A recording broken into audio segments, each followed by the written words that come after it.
Greetings, my fellow freedom, low sovereign thinkers. Thank you for tuning to LL3 podcast. My name is Craig, transmitting from the beautiful realms of planet Earth. Today's date is Sunday, November 17th, 2024. This is episode 1780.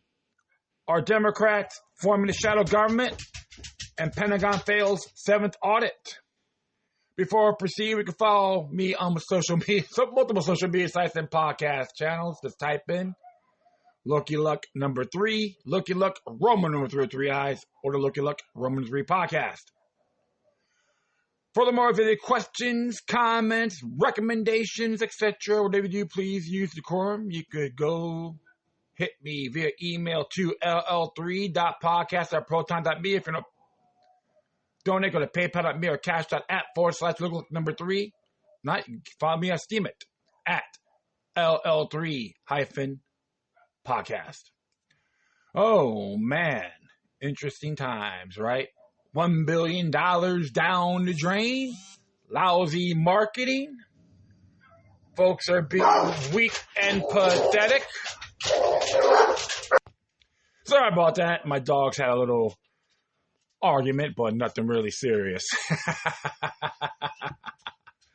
So $1 billion down the drain. Yes, weak marketing, of course. And people are still working out about the Nazis. We got the Nazis coming in. But they don't pay attention to the other side because they're exceptional. How special are they, right? Women want to shave their heads, don't want to have sex. Well, how many of them are actually proud fornicators for all I know? Hey, we'll probably reduce STD and all those other diseases, right? Especially ones that took the jab. They don't spread all that mRNA, nanotech in other people's bodies and fluids. Well, I'm just being metaphoric, but it is when you look at things a lot bigger than what it is. It's amazing, right? Absolutely. But always say before, keep your eyes and ears open. Keep them on their toes. There's a lot of work still needs to be done. Always remain vigilant. Remember, the price of liberty is eternal vigilance. Thomas Jefferson made a quote. So we always got to keep that in mind. Doesn't matter if it's red or blue, right? Precisely. But I just watching some of this stuff here, and my dog's still trying to give people. Looks like he has bust someone's chops here. But one moment. Okay, my baby had to calm down. Yeah, I actually seen that video of that fight, Jake Paul versus Mike Tyson. I really care for the hype, but looks like Mike Tyson got $20 million out of it, and people go, oh, he sold his soul. And I do recall he had a tattoo of Mao Tse-tung. So, many, many years ago. But I don't know if he changed it or not. However, he was, had some, a moment. And, there was a quote, there was a report he made. He had He was not in good health at the time and had to get some blood transfusion, lost like 25 pounds at the hospital. You can say whatever you want about Mike Tyson, but he has a family too. And you know what? It's all fun and games when Jake Paul did it to Tyson. It's just entertainment, so that's why I didn't really go too bonkers. Didn't complain, oh, it's a waste of time. It was meant to be, if you really read between the lines. To see how many people will actually watch him fight one more time. So, and Jake Paul, he was just like to do all the talking, but he does love and respect him dearly. And that's what counts. So remember, folks, even in boxing, you have people hating one another, and in due time, then they love one another. I recall when Ali and Joe Frazier went at it on TV. It was ABC Worldwide Sports. And, wow, it was a long time ago. Shoo. And of course, it was on and off, then when he when Joe Frazier found out he was getting had Parkinson's disease and all that, and Joe went to talk to him and they reconciled. He never wanted to see anyone ill, and I know Jake Paul didn't want to see Mike Tyson ill either, and vice versa. So yeah, it was entertaining. I can admit that. But as I said, it's how things are, and it's just so much things are happening. Sometimes I just try to just read, and like, wow. So enough of me ranting here, but hopefully everyone's having a good time. Ease up on the elections again. Don't get caught in the hype and hoopla and all these distractions, mind-controlled rhetoric. So this one came out. It was updated yesterday. It was written by Shamik Banerjee.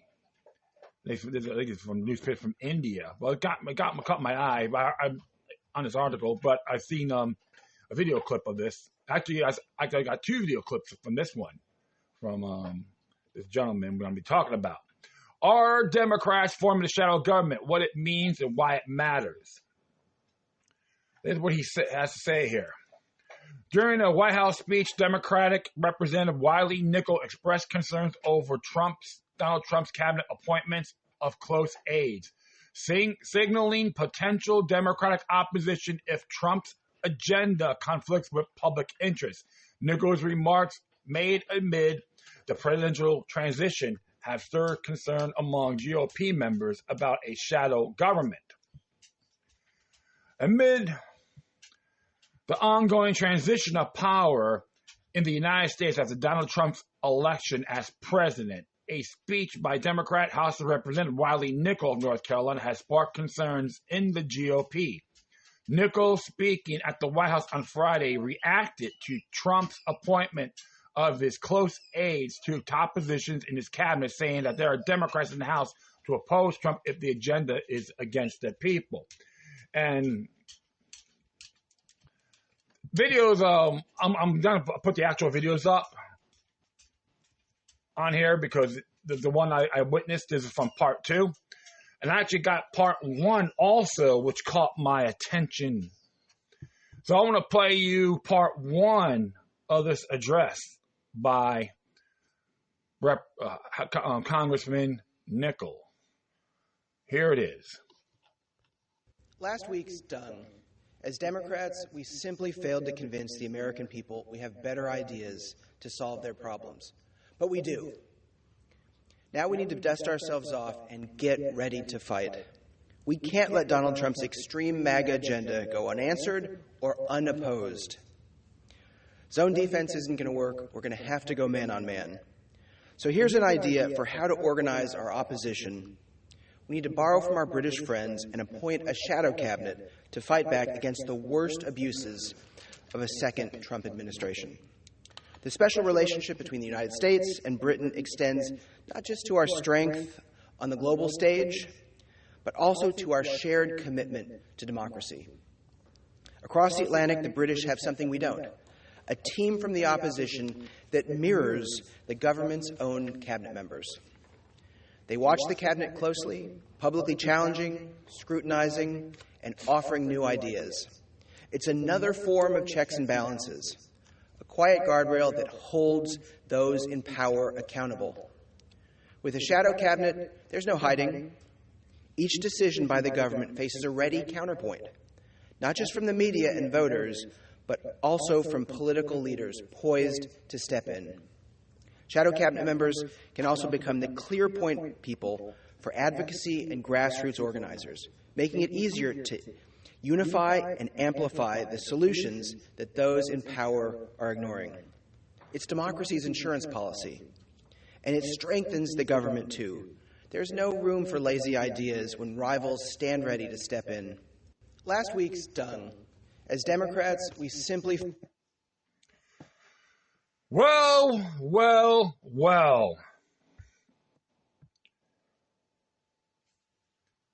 Interesting when he said about Great Britain getting involved, or a particular group, shadow cabinet.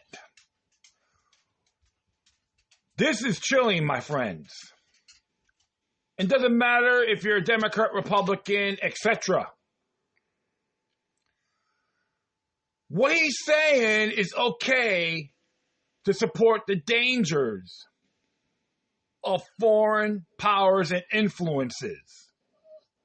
John Jay wrote this in Federalist Papers 2 through 5, and George Washington's farewell address made a statement on this also. The question I have for this piece of filth, is it the Rothschilds you're talking about? Because I heard, and even seen video documents, they have their own sovereign jurisdiction in London. Is he a member of this or is particular institution? I'm convinced right here that Riley is nothing more than a bend over Bob to the one world order. And the people who think he's a great congressman are delusional, pathetic, or anti-American heritage. This is disturbing. I'm going to continue on because it's part 2 of this, which the gentleman here reported, and everyone else did. But I had to get the first one, and I will put the links will be on the show notes. So here's a part 2. If Trump attempts to weaponize the justice system against his political opponents with Matt Gaetz at the helm, we could see incoming Senator Adam Schiff as our shadow attorney general, arguing against replacing our independent prosecutors with Trump loyalists. If Trump seeks to eliminate the Department of Education, Congresswoman Johanna Hayes, a former Teacher of the Year, could step up as shadow education secretary to loudly defend public education in the United States. If Trump orders Marco Rubio to hand Ukraine and much of Eastern Europe to Russian President Vladimir Putin, Congressman Greg Meeks, as Shadow Secretary of State, could be a strong voice in support of maintaining international relationships and protecting democracy at home and abroad. Senator Michael Bennet as Shadow Treasury Secretary, Congresswoman Susan DelBene as Shadow Commerce Secretary could help ensure the middle class and small businesses have a voice in government and call out Trump's proposed tax cuts for billionaires and corporations. As Shadow Defense Secretary, Congressman Adam Smith, a great representative for the people of Washington and not a Fox News host, could counter Trump's threat to use military force against his political opponents and work to ensure that the Department of Defense stays loyal to the Constitution and not some wannabe dictator. And Senator Tammy Duckworth could argue against cuts to the Department of Veterans Affairs that would delay the benefits and care our service members have so rightly earned. If Trump hands over the EPA to big oil ally Lee Zeldin, we could see Congresswoman Kathy Castor pushing back for environmental protection and conservation to protect the air we breathe and the water we drink. And if Trump pushes to ban abortion nationwide, Congresswoman Rosa DeLauro could step in as Shadow Secretary of Health and Human Services to defend women's right to choose and argue against the gutting of Medicare by Trump and his cronies. Mr. Speaker, new times require new solutions. The shadow cabinet isn't just about opposing extreme MAGA attacks on our government. It's also about making clear what we stand for, not just what we're against. If Trump attempts to weaponize the justice system against his political opponents with Matt Gaetz at the helm, we could see incoming Senator Adam Schiff as our shadow attorney general, arguing... Sorry about that for letting it repeat. A new solution, right? It tells you how intelligent this man is and assumes you are a bunch of idiots that never studied history. This is what I look at. Actually, I'm going to continue on here. Here are some of the posts. This is what Elijah Schaefer on Twitter says. This is one of the most insane things they've openly admitted. They are forming a shadow government to resist the democratic vote of the people and oppose Trump. This is what Tricia Flanagan has to say, who's a congresswoman. Democrats are now openly forming a shadow government right on the congressional floor. How is this not an insurrection? Representative Wiley Nickel, Democrat, North Carolina, pitched a shadow cabinet as an effective tool for Democrats to publicly challenge the incoming administration. All right? This is what MJ Truth Ultra has to say. Holy shizzles. Democratic Congressman Wiley Nickel is openly discussing creating a shadow government to undermine Donald Trump. He's openly admitting they're going to commit treason. And all the names Nickel said before are participants, according to his rhetoric. Dutch Digger News. You won't believe this. Friday, November 15th, 2024, Democrat Congressman Wiley Nickel is openly discussing creating a shadow government to undermine Trump. Same thing, committing treason. So, okay, almost done here. And this is what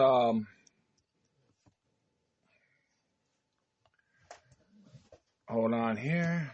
Come on. One moment. Get up there, get up there.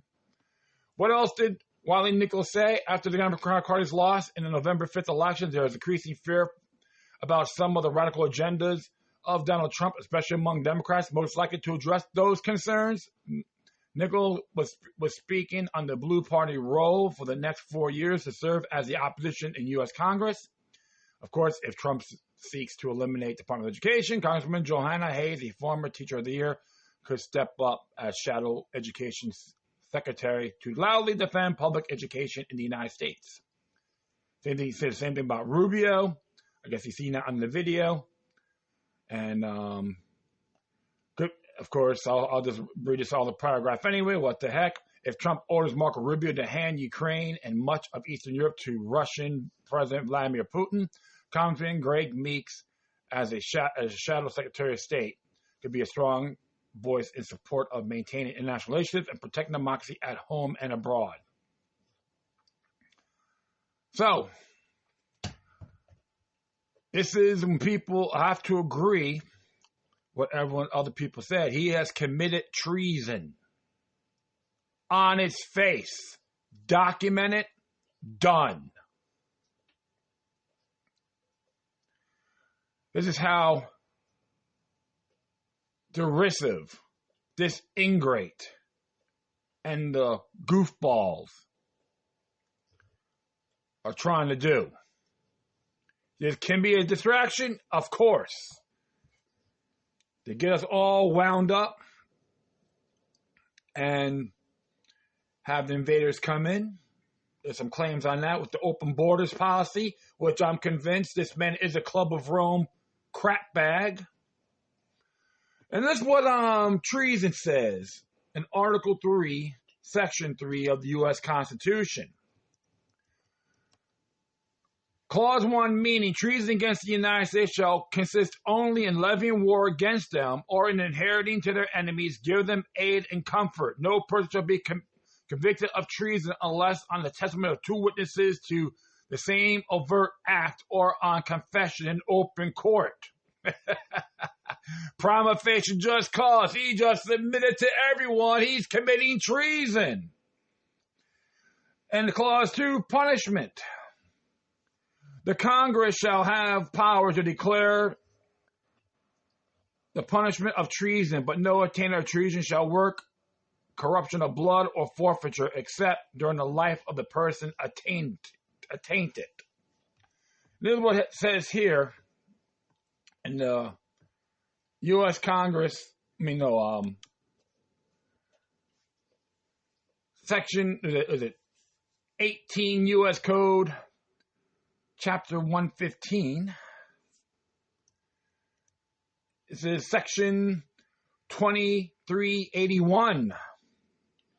It says treason. Whoever owning allegiance to the United States levies war against them or adheres to their enemies, give them aid or comfort within the United States or elsewhere, is guilty of treason and shall suffer death or shall be imprisoned not less than 5 years and fined under this title, but not less than $10,000, and shall be incapable of holding any office under the United States.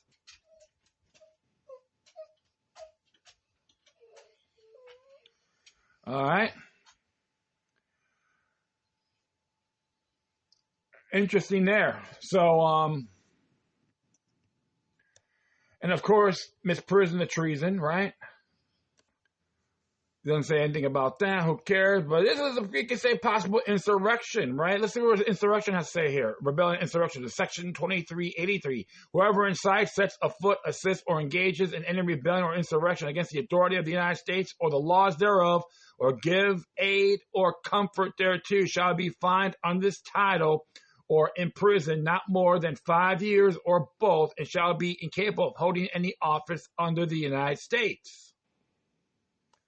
This is what Sedition 2384 says. Seditious conspiracy. If two or more persons in any state or territory or in any place subject to the jurisdiction of the United States conspire to overthrow, put down, or to destroy by force the government of the United States, or to levy a war against them, or to oppose by force the authority thereof, or by force to prevent, hinder, or delay the execution of any law of the United States, or by force to seize, take, or possess any property of the United States contrary to the authority thereof, they shall each be fined under this title or imprisoned not more than 20 years or both.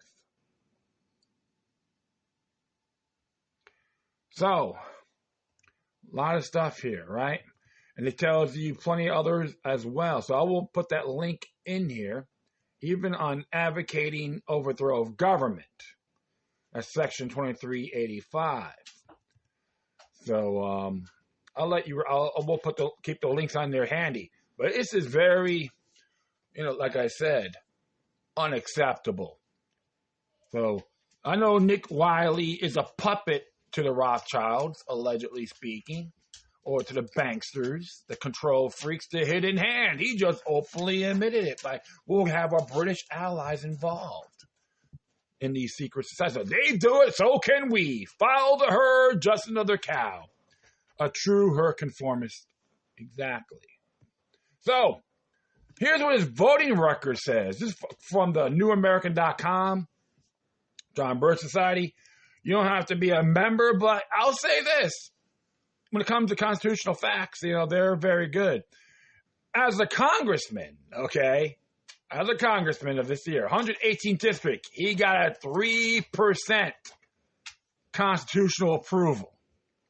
So 97% of the times, he don't give a damn about his oath of office. So I want to look at some of his goodies here. He voted for a central bank digital currency, which is H.R. 5403.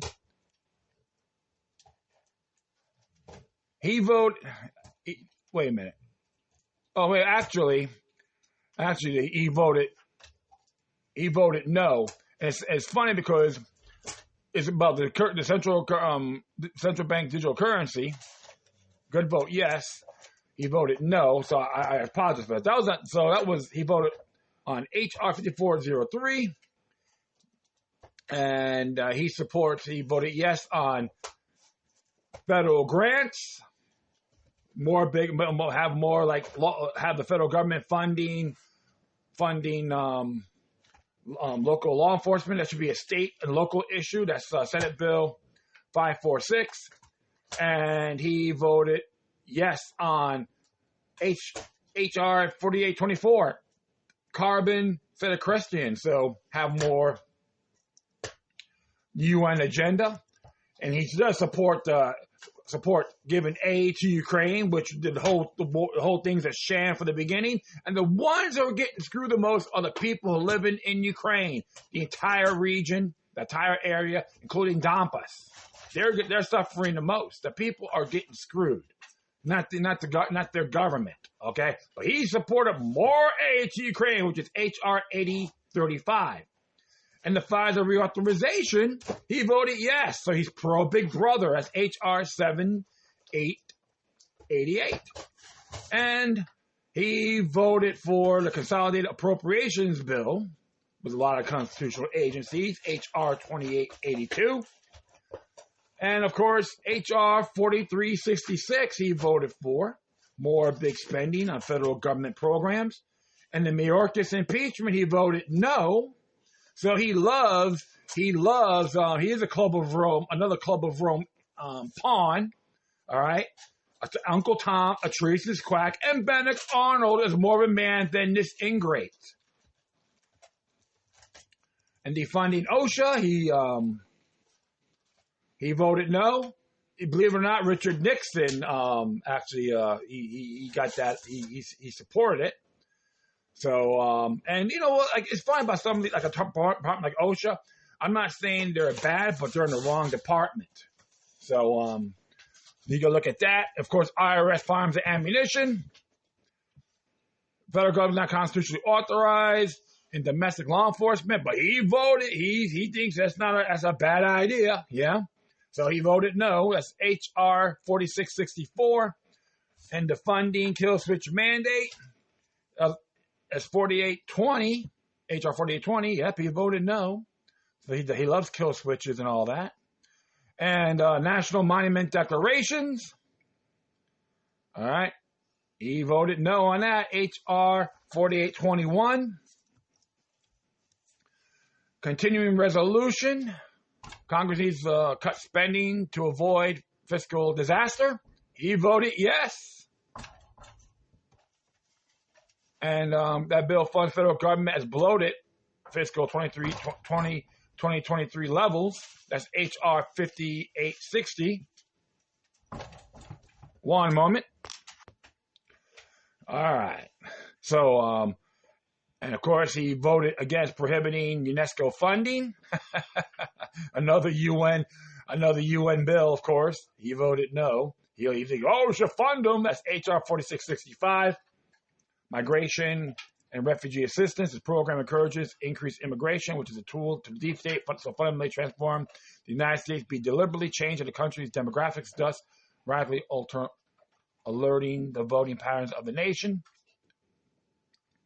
They said New American said that's a good vote. He voted no. That's HR 4665. Electronic identification, ear tag mandate. All right, so he voted no.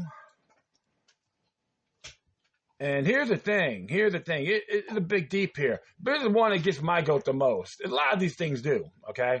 He's against terminating Department of Education, so he's pro-big government. And, okay, one thing he voted yes on was non-citizen voting in Washington, D.C. as House Joint Resolution 24. Okay, so, hey. Let's see here. Let's give him a little applaud here, right? Yay!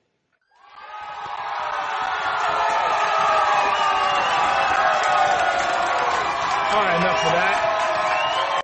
Enough of that.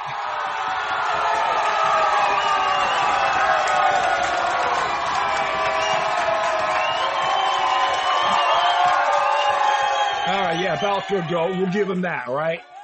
And he was against terminate COVID-19 national emergency, which is House Joint Resolution 7, and he supports forced vaccinations, right? Executive branch agencies such as HHS has no law power according to Article 1, Section 1 of the Constitution, therefore cannot impose vaccine mandates via executive decree. Well, he voted no, so based on this, he does support forced vaccination. So the man is pro involuntary servitude. The truth of the matter is, my friends, this man is nothing more than a tyrannical, defecated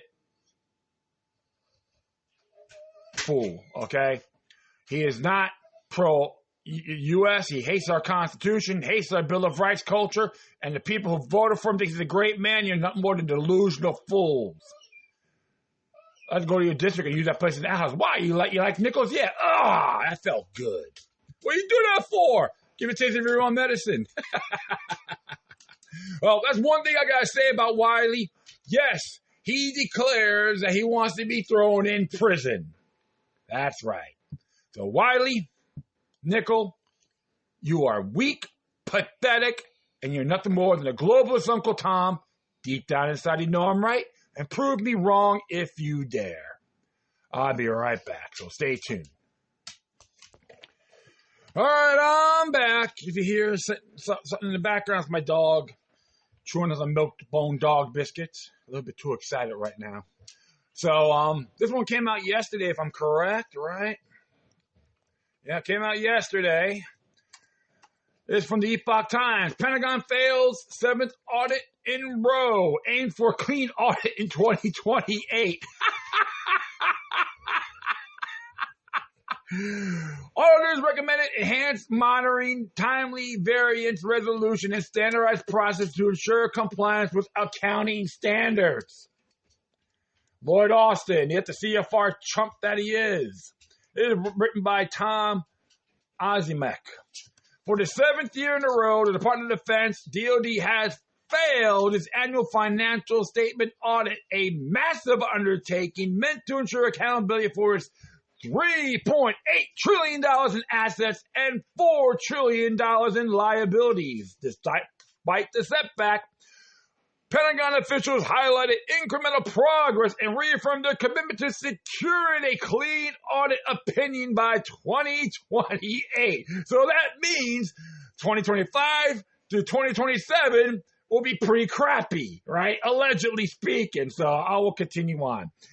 The latest results released on November 15th confirmed that the DoD once again received a disclaimer of opinion, meaning auditors could not provide assurance over the completeness and accuracy of the Pentagon financial records.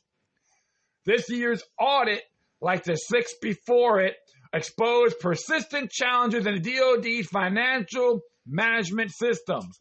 Team of auditors conducted hundreds of site visits assessing how the DoD manages taxpayers' dollars across its operations, which span more than 4,000 sites in more than 160 countries. Wow. So we're in 160 countries, folks. Woo! Yeah. Is that considered an empire? Well, good grief. Oh, my Lord, right?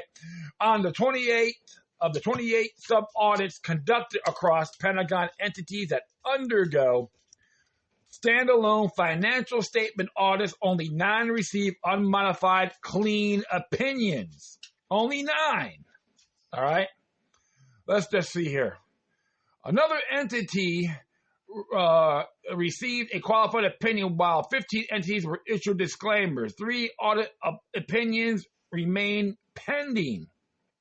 Secretary of Defense Lloyd Austin said that with some progress was made in this year's annual audit, challenges remain. There are several areas where we need to work harder and achieve better results. Austin said in the statement, critical improvements are needed in areas such as improving efficiency and property valuation, increasing accountability, capturing all accounting system transactions, and modernizing the Pentagon's financial systems, he said.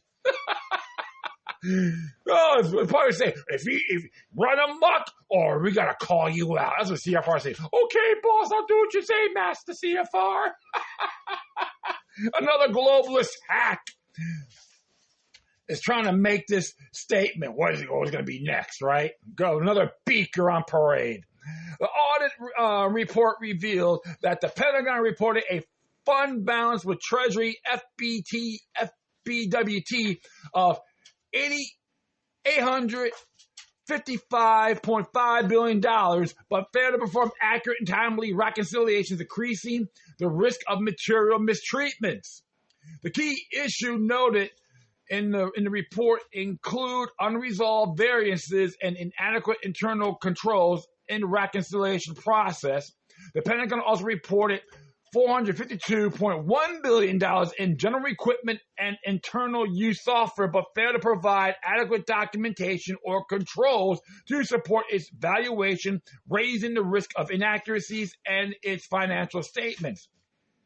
To address these shortcomings, auditors recommended enhanced monitoring, timely variance resolution, and implementing standardized processes to ensure with accounting standards. Austin said, although significant strides have been made this year, more work needs to be done. He expressed confidence that the Pentagon will achieve a passing grade in 2028. Hell, his ass will be out. His ass may be thrown in prison for treason for all we know, right? I'll continue on here.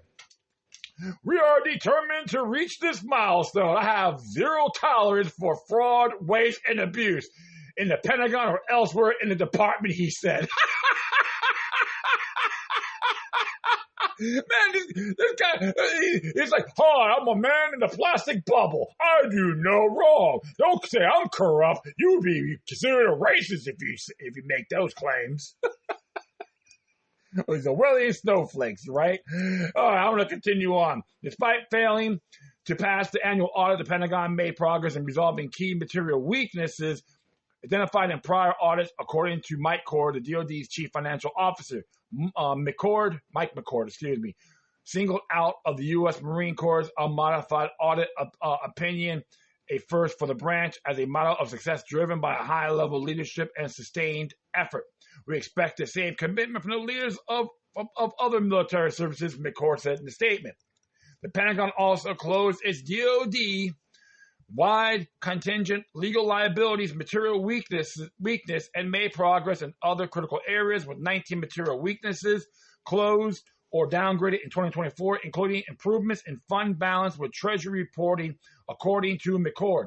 To meet the 2028 deadline for an unmodified opinion, McCord said the Pentagon will focus on addressing the root causes of its most significant material weaknesses. He emphasized the importance of training initiatives across the Pentagon financial management workforce to close essential skill gaps, while leveraging advanced technologies such as machine learning and robotic process automation to increase data reliability and streamline financial processes. My, oh, my, oh, my. I know everyone is probably having a cow on this, right? I'm going to read some of the articles. I'm going to read some of the comments here. I'm going to have fun with this one. It is comical when you think about it, right? I'm like, good grief, man. Wow. I'm like so like amazed. Here's what happens, folks, when you have big government and when you have big government, it's just insane. Okay? It is. I'm so like dumbfounded. I'm not dumbfounded, but it amazes me that people haven't learned 40, 50, 60 years ago, when you got big government knows best, it turns to crap. And this is just an example. Was what's his name? His name is William Gross. Yeah, I believe it's him. He wrote the book called Government Racket: Washington Waste from A to Z. He has a part 2. I got part 1. It's a good book. I read that one maybe 30 years over 30 years ago. It's a good read, because when you see this going thicker and thicker and thicker and bigger and bigger and bigger, even the founding fathers were saying, if we get a bigger federal government, they're going to overpower everyone else. Even the Federalists warned us on this as well. So it's just insane, folks. And and this is what happens when you try to be the policeman of the world and get caught with foreign agents trying to control our lives. This is what happens. This is not the United States of America that the framers wanted. Smaller federal government, militias, and private central banking is irrelevant. Andrew Jackson fought it and got assassinated, tried to assassinate him, but failed. So this is why when I hear the beakers like Wiley Nickel about having our British friends in the shadow cabinet, tells you something, man. People like him and the clowns in Biden's cabinet, these people need to be thrown in prison. No more. That's what I'm saying. The whole thing's a sham from the very beginning. And this is what happens when you have the first white privileged president in U.S. history. That's Joe Biden. We all know he's a pawn too. But many people voted for him because they hated Trump. And I'm not a fawner of that man either. But this is what happens when you don't do your homework. You let your emotions supersede your logic. and being non-methodical. Well, I say this. It's time to be a constitution republic once again, not an empire. Let's get this done. All right. Well, that will be it. I thank everyone for listening. Plus, feel free to download and share us throughout your social media networks. If you have any questions, comments, recommendations, all that good stuff, whatever you do, please use decorum. You can hit me via email to ll3.podcast@proton.me. If you don't donate, go to paypal.me or cash.app/look3. You can still follow me on Steam. You can still donate there too if you want at ll3-podcast. If you want to support all the other sites I've put in, Times of News and all that, New America, the New American, hey, Epoch Times, observe responsibly, of course. So that is all. And always I say this, be the sentinel instead of a faction slave. Demoniac resistance is healthy for the soul and can liberate humanity. Until next time, take care of yourselves, keep on spreading the love, and may your guardian spirits be with you.